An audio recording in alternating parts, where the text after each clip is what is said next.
আচ্ছা 8.1 8.1 হচ্ছে ত্রিকোণমিতি অধ্যায়। ত্রিকোণমিতি অধ্যায় আমরা মান বন্টনের সময় বলছিলাম ত্রিকোণমিতি এবং সম্ভাবনা দুইটার মধ্যে তিনটা প্রশ্ন আসে, ঠিক আছে? অতএব এই অধ্যায়গুলো আমাদেরকে ভালো করে করতে হবে। তো প্রথমেই আমরা আলোচনা করব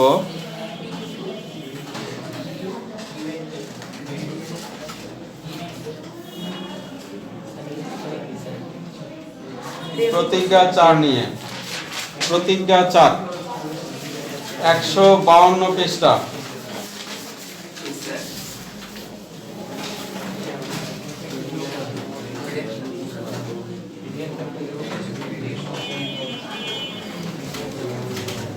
সবাই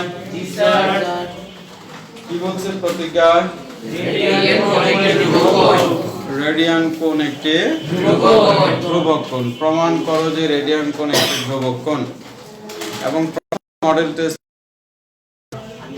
95% আসে। দুনিয়া কোনো কিছু 100% হয় না, ঠিক আছে?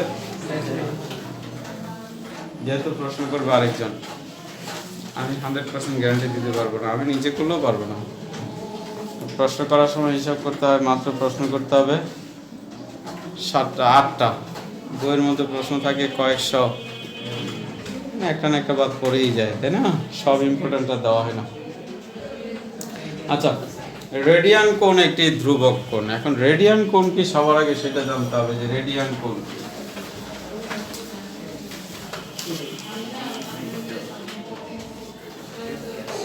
এইটুকুর নাম কি?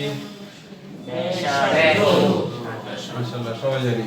এইটুকুর নাম হচ্ছে ব্যাসার্ধ। সংকেত হচ্ছে আর। এই আর এর সমান মাপ নিয়ে তুমি এখানে যদি কাটো, এটা কার সমান নিছি? আর এর সমান। এটা হচ্ছে চাপ, এটা হচ্ছে কি বৃত্তচাপ। এই বৃত্তচাপটা কার সমান?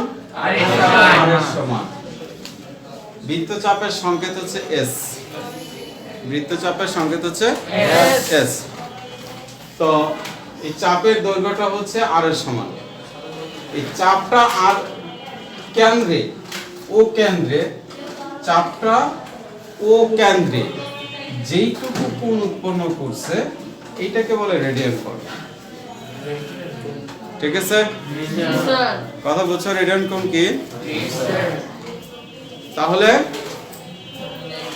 কোন বৃত্তের কেন্দ্রে, কোন বৃত্তের কেন্দ্রে ব্যাসার্ধের সমান চাপ, ব্যাসার্ধের সমান চাপ যে কোণ উৎপন্ন করে, কেন্দ্রে ব্যাসার্ধের সমান চাপ যে কোণ উৎপন্ন করে সেটি হচ্ছে রেডিয়ান কোণ। কথা কি ক্লিয়ার? সংজ্ঞাটা প্রতিজ্ঞা 3 এ লেখা আছে। না সরি, প্রতিজ্ঞা 3 না, 150 পৃষ্ঠায় লেখা আছে। 150 পৃষ্ঠায় দেখো, একটা বৃত্তের চিত্র দেওয়া আছে, উপরে লেখা আছে রেডিয়ান। কোন বৃত্তের ব্যাসার্ধের সমান চাপ ওই বৃত্তের কেন্দ্রে যে কোণ উৎপন্ন করে তাকে বলা হয় রেডিয়ান। সেটাই রেডিয়ান কোণ বা রেডিয়ান, 1 রেডিয়ান, ঠিক আছে? তো যদি বলে প্রমাণ করো যে রেডিয়ান একটি ধ্রুবক কোণ, তার আগে অবশ্যই একটা সংজ্ঞা থাকবে, রেডিয়ান কোণ কাকে বলে, ঠিক আছে? বা 1 রেডিয়ান কাকে বলে, 1 রেডিয়ান কি? আশা করি কথা বুঝছো।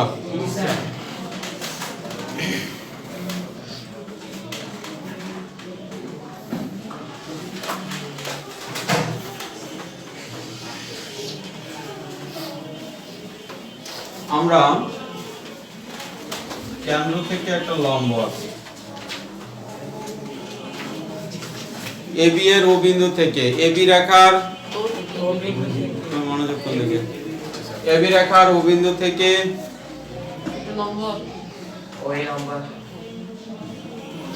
পরিধি পর্যন্ত লম্ব আঁকি। যখনই লম্ব আঁকলাম তখন এই কোণটা কত ডিগ্রি হলো? 90 ডিগ্রি। বৃত্তের পরিধির সূত্র কি? 2 pi r বৃত্তের পরিধি হচ্ছে 2 পাই r। বৃত্তের পরিধি যদি 2 পাই r হয় তাহলে এটা বৃত্তের কি 4 ভাগের 1 ভাগ? জি স্যার এটা কি বৃত্তের 4 ভাগের 1 ভাগ? জি স্যার মনে হয় অনেকে বুঝো নাই। এই হচ্ছে বৃত্ত, এটা কি 90 ডিগ্রি না? জি স্যার এটা জি স্যার তার মানে এটা হচ্ছে 4 ভাগের 1 ভাগ ঠিক আছে। জি স্যার তাহলে কোণ এ ও বি এর পরিমাপ কত? 90 degree 2 pi r 2 pi r by 4 ঠিক আছে। এইটুকু হচ্ছে সম্পূর্ণ পরিধির 4 ভাগের 1 ভাগ। এইটুকু বলছো সবাই? জি স্যার এবার একটু বই পড়ি আমরা সবাই, মনোযোগ দেয়া। মূল কথাটা বলে দিয়েছি, এখন পড়ার কথা।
আচ্ছা, চাপ AB এর দৈর্ঘ্য হচ্ছে পাই r বাই 2, এটুকু আমরা বুঝছি আগে। আর একটা চাপ আছে, এখানে দুইটা চাপ। আর চাপ মানে কি বৃত্তের একটা অংশ, বলছিলাম যে এইটুকু হচ্ছে বৃত্তাংশ, বৃত্তের একটা অংশ, এটা হচ্ছে চাপ, বৃত্তচাপ। আবার এইটুকু হচ্ছে বৃত্তচাপ। তো এখানে যে চাপ AB, AB এর দৈর্ঘ্য হচ্ছে পাই r বাই 2। AB এর দৈর্ঘ্য পাই r বাই 2 কিভাবে আসলো? সবাই বুঝে তো? এটা পুরোটা হচ্ছে পরিধি, আর AB হচ্ছে পরিধির 4 ভাগের 1 ভাগ। এইজন্য চাপ AB এর দৈর্ঘ্য হচ্ছে এটা। আরেকটা হচ্ছে চাপ BP, চাপ BP, BP এর দৈর্ঘ্য কত? আর কেন? যখন আমরা চিত্রটা আঁকছি তখন BP টা কি r এর সমান করে আঁকছিলাম? জি স্যার r এর সমান করে আঁকছি, কারণ আমাদের সংজ্ঞাই আছে যে ব্যাসার্ধের সমান চাপ কেন্দ্রে যে কোণ উৎপন্ন করে, রাইট? তাহলে চাপটা হচ্ছে ব্যাসার্ধের সমান। এখন প্রতিজ্ঞা 3 কি বলছে? প্রতিজ্ঞা 3 বলছে কোণ BOP বাই কোণ AOB সমান, এটার চাপ হচ্ছে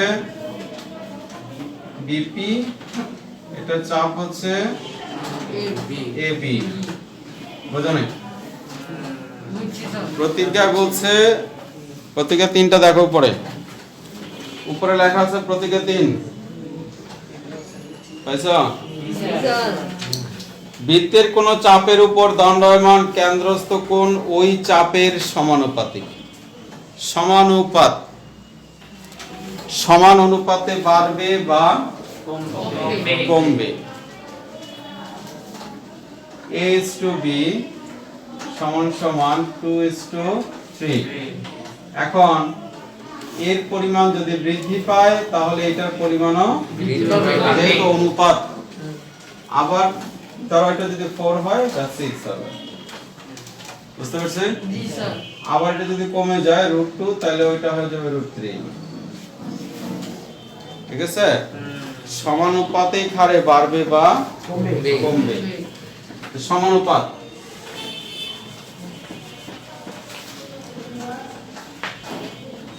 তাহলে এত বাই এত সমান এত বাই বা বিওপি সমান, এটা নিচে আছে, এটা ওই পাশে গেলে কি হবে? আচ্ছা, চাপ এবির দৈর্ঘ্য কত? সরি, চাপ বিপির দৈর্ঘ্য, চাপ এবির দৈর্ঘ্য পাই আর বাই 2 ইনটু কোণ এওবি। বোঝা নাই? এটা নিচে ছিল, এটা ওই পাশে যে গুণ হবে। ঠিক আছে, এই পাশে নিচে, এটা ওই পাশে যে উপরে উঠবে। এখন আমরা জানি উপরের সংখ্যা আগে বসে, নিচের সংখ্যা উল্টে যাবে, ইনটু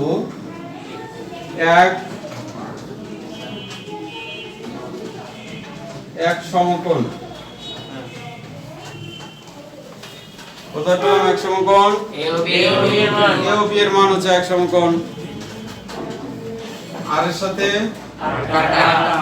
তাহলে 2 পাই না 2 বাই পাই, এক দিয়ে গুণ করলে হয় যা আছে তাই। তাহলে বিওপি হচ্ছে 2 বাই পাই সমকোণ, 2 বাই পাই সমকোণ। এখানে দেখো স্পষ্ট করে লেখা আছে একেবারে শেষের লাইনে, শেষের লাইনে, যেহেতু সমকোণ ও পাই ধ্রুবক, যেহেতু সমকোণ ও পাই ধ্রুবক। ধ্রুবকটা কি? ধ্রুবক হচ্ছে অপরিবর্তনীয় সংখ্যা, অপরিবর্তনীয় সংখ্যা, অর্থাৎ এটা পরিবর্তন হবে না। যেমন এখানে আমরা রেডিয়ানের যে সংজ্ঞা দিলাম, রেডিয়ানের সংজ্ঞায় রেডিয়ান কোণটা হবে ব্যাসার্ধের সমান চাপ, এটার কোনোদিন পরিবর্তন হবে না। ব্যাসার্ধ যত বড় হবে চাপ তত বড় হবে, কোণ তত বড় হবে। কি? ব্যাসার্ধ ছোট হবে চাপ ছোট হবে। ঠিক আছে, সমকোণ 90 ডিগ্রিতে এক সমকোণ। এখন তুমি বিশাল চিত্র আঁকা কইবা যে এটা তো 90 ডিগ্রি চেয়ে বড় হয়েছে, এটা সমকোণ বেশি হবে।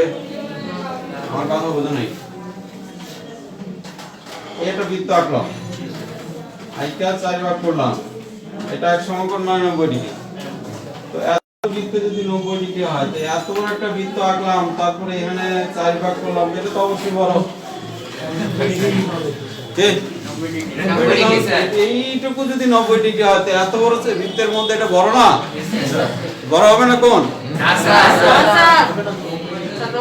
তাহলে একটা রেখার উপর আরেকটা লম্বভাবে দণ্ডায়মান হইলে যে কোণ উৎপন্ন হয় তা 90 ডিগ্রি। এটা যত ছোট হোক আর যত বড় হোক, এগুলো অপরিবর্তনীয়। কি কথা বুঝে গেছে? তাহলে এখানে পাই এবং সমকোণ দুইটাই ধ্রুবক। ঠিক আছে, এই জন্য রেডিয়ান একটি ধ্রুবক কোণ। এই ছিল আমাদের প্রমাণ। আবার সবাই প্রথম থেকে পড়ে দেখো, যদি কোথাও বুঝতে সমস্যা হয় আবার বুঝিয়ে দেব।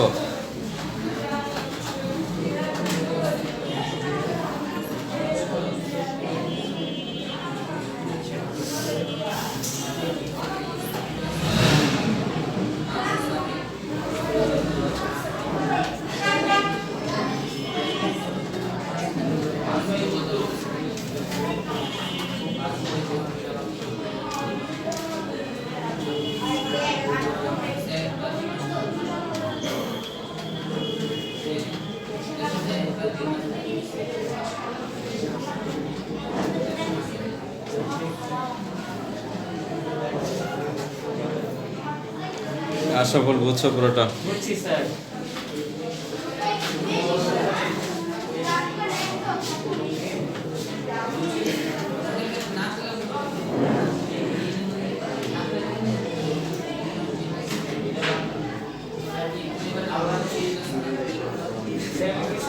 জ্যামিতির মধ্যে আসে স্যার প্রমাণ বললাম না এটা ত্রিকোণমিতিক পার্ট, এটা জ্যামিতি পার্টের মধ্যে না, তাহলে জ্যামিতির মধ্যে কেমনে আসবে?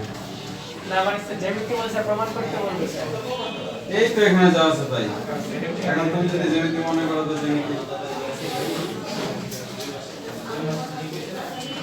এখানে যা আছে হুবহু তাই লিখে দিতে হবে।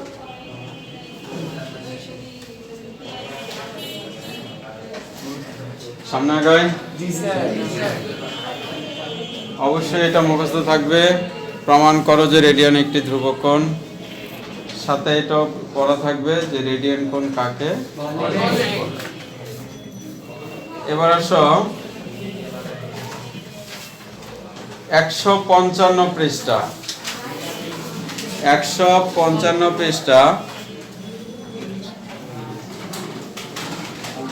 একেবারে প্রথম লাইনটা।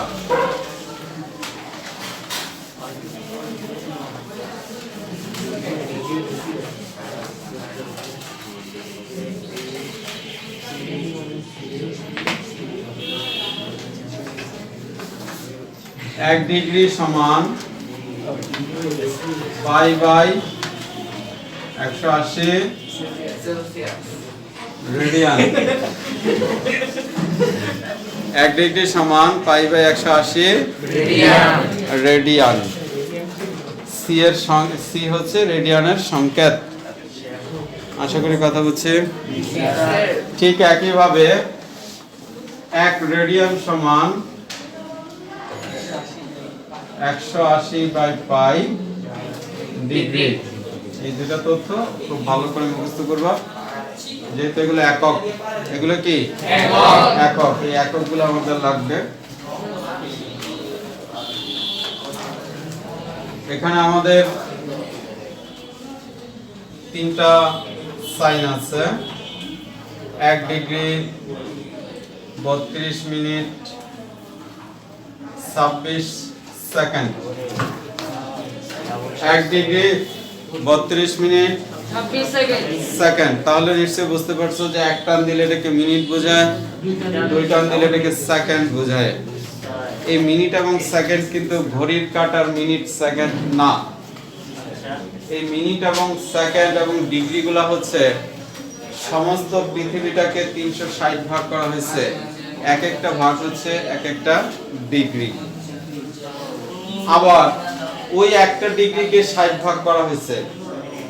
এক ভাগ হচ্ছে মিনিট, মিনিটটাকে আবার 60 ভাগ করা হয়েছে, এক ভাগ হচ্ছে সেকেন্ড। কথা ক্লিয়ার? যেহেতু পরিধি অনেক বড় পৃথিবীর, সেই হিসেবে ডিগ্রিতে ভাগ করলে অনেক বড় হয় নাকি?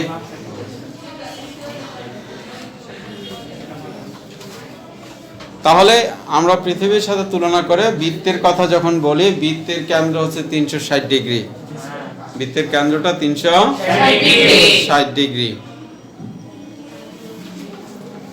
তো ওইভাবে হিসাব করি, তাহলে এই সংকেতগুলো মনে থাকবে আশা করি। তাহলে 1 ডিগ্রি সমান 32 মিনিট। 1 ডিগ্রি সমান 60 মিনিট।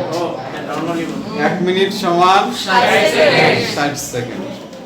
আমি পুরোটা লেখছি এখানে 1 ডিগ্রি 32 মিনিট 26 সেকেন্ড। 1 ডিগ্রিতে 32 মিনিট না, একটু আগে বুঝেছি। 1 ডিগ্রি মানে হচ্ছে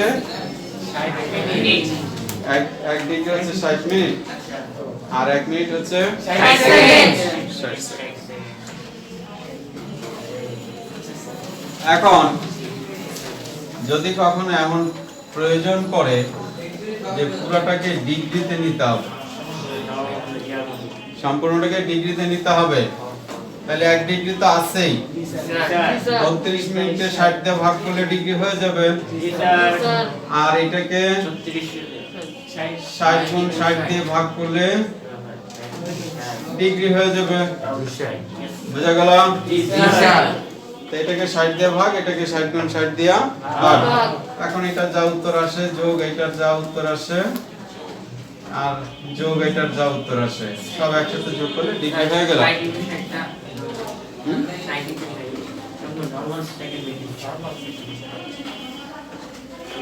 যেহেতু এটা সেকেন্ড, ডিগ্রির সাথে সেকেন্ডের 2 ধাপ পার্থক্য, ডিগ্রি থেকে মিনিট, মিনিট থেকে সেকেন্ড, এই জন্য 60 গুণ 60।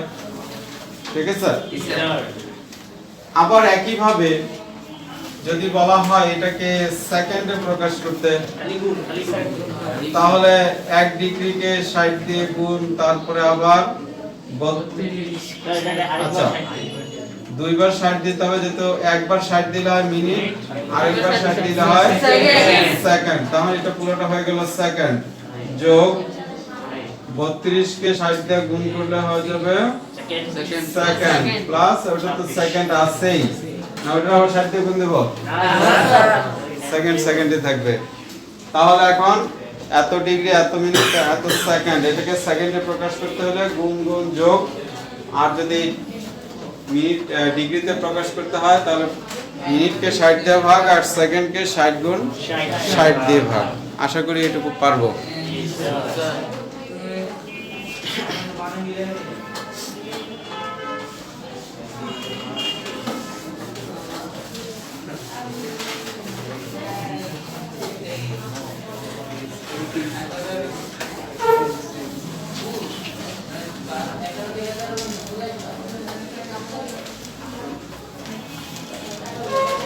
সারা বইয়ের ভিতরে এই অধ্যায়টা সবচেয়ে সোজা।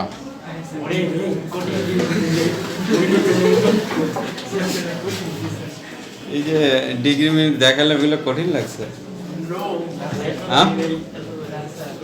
এই সাজাই কঠিন লাগছে না স্যার, তো ওই যে আশা বুদ্ধি লাভ দেয়।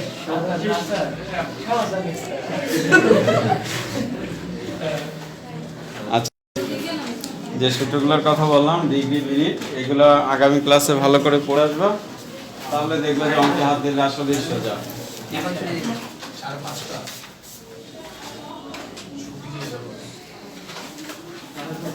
5:30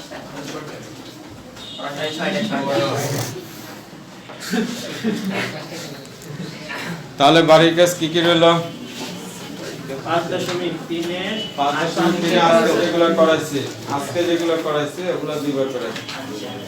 আর এটা একটু ধ্রুবক কোণ, এটা পড়া মুখস্থ, এটা লিখে আনতে হবে না। আর এই যে টুকটাক এই ডিগ্রি স্যার প্রতিজ্ঞা কি লিখাতে হবে? প্রতিজ্ঞা না, শুধু মুখস্থ করে আনবা, আসার পরে লিখতে দিব।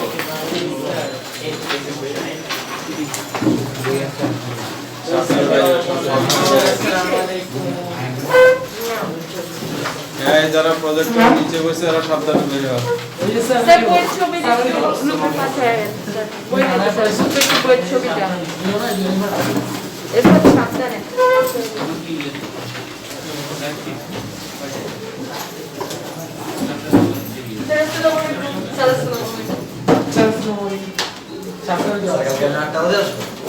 সকাল 8টায় পরীক্ষা দিবেন? না না, আসছিলাম স্যার, আমদাদ হোসেনের ফাদার। আমদাদ হোসেনের ফাদার। হ্যাঁ হ্যাঁ, ক্লাস আমার আসো। তার ছেলে লেখাপড়া